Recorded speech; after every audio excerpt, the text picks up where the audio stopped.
warahmatullahi wabarakatuh. Perkenalkan, nama saya Astri S dari Akuntansi Syariah 5D.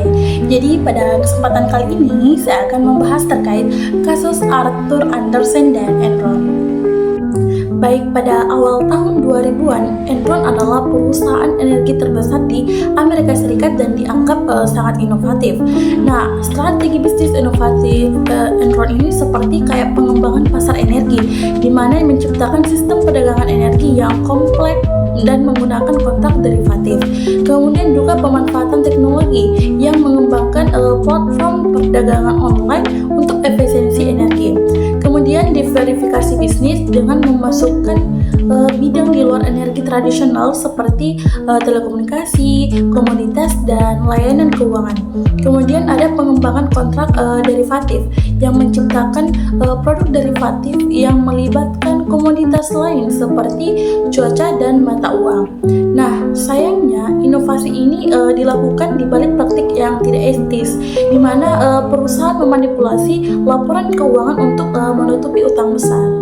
Terungkapnya skandal Enron melalui kombinasi beberapa faktor seperti whistleblower dan pengaduan internal, di mana salah satu kuncinya adalah laporan internal dari karyawan, termasuk surat dari Sharon Watniss kepada Vice President of Corporate Development yang mengungkapkan kekhawatiran tentang praktik akuntansi yang meragukan.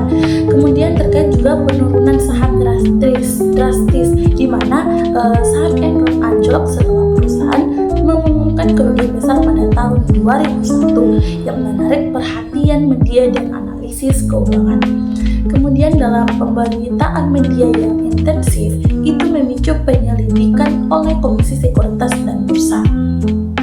Terkait juga kebocoran dokumen internal dan kesaksian, di mana dokumen internal membocorkan penggunaan entitas khusus seperti Special Purpose Entity atau SPE untuk menyembunyikan utang, dan kesaksian dari karyawan dalam memberikan wawasan mendalam tentang manipulasi akuntansi.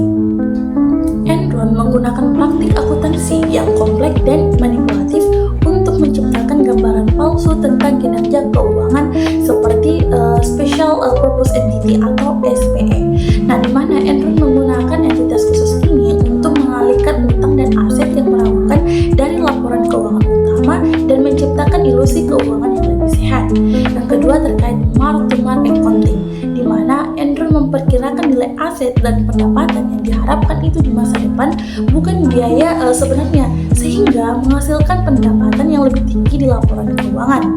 Nah, memasukkan pendapatan proyek masa depan ke dalam laporan keuangan saat ini meskipun pendapatan tersebut belum terwujud. Kemudian terkait dengan manipulasi perdagangan energi, di mana melakukan praktik seperti menghentikan produksi energi untuk menciptakan krisis pasokan dan menaikkan harga. Kemudian ada bukti bahwa Enron memusnahkan dokumen yang berhubungan dengan praktik keuangan dan akuntansi mereka. Arthur Andersen, salah satu kantor akuntan publik Big Five, adalah auditor Enron dan menerima jutaan dolar untuk jasa audit dan konsultasi. Nah, auditor utama Andersen dituduh membiarkan praktik-praktik yang meragukan, dan Andersen sendiri dinyatakan bersalah atas penghancuran bukti-bukti terkait kasus ini pada tahun 2002 yang mengakibatkan mereka kehilangan lisensi dan menghentikan operasi bisnis. Enron mengajukan kebangkrutan pada 2 Desember 2001, menjadi kebangkrutan terbesar dalam sejarah saat ini dengan utang mencapai sekitar 63,4 miliar US dollar.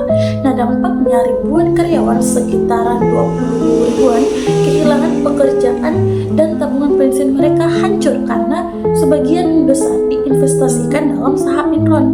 Nah, ada beberapa eksekutif Enron dihukum, termasuk Jeffrey Skilling, CEO, yang dinyatakan bersalah atas penipuan dan konspirasi dan dijatuhkan hukuman 24 tahun penjara. Kemudian ada Andre Fastek, CFO, otak di balik konstruksi SPE, mengaku bersalah dan dihukum 6 tahun penjara. Kemudian ada Kennelly, ketua dan pendiri, yang meninggal pada tahun 2006 sebelum hukuman dijatuhkan. Adapun dampak regulasi dalam skandal ini mendorong perubahan besar dalam regulasi dan transparansi pelaporan keuangan perusahaan publik. Salah satunya adalah berlakunya Undang-Undang Sarbanes-Oxley atau SOX. Baik, itulah pemaparan terkait kasus Arthur Andersen dan Enron. Mungkin itu saja. Wassalamualaikum warahmatullahi wabarakatuh.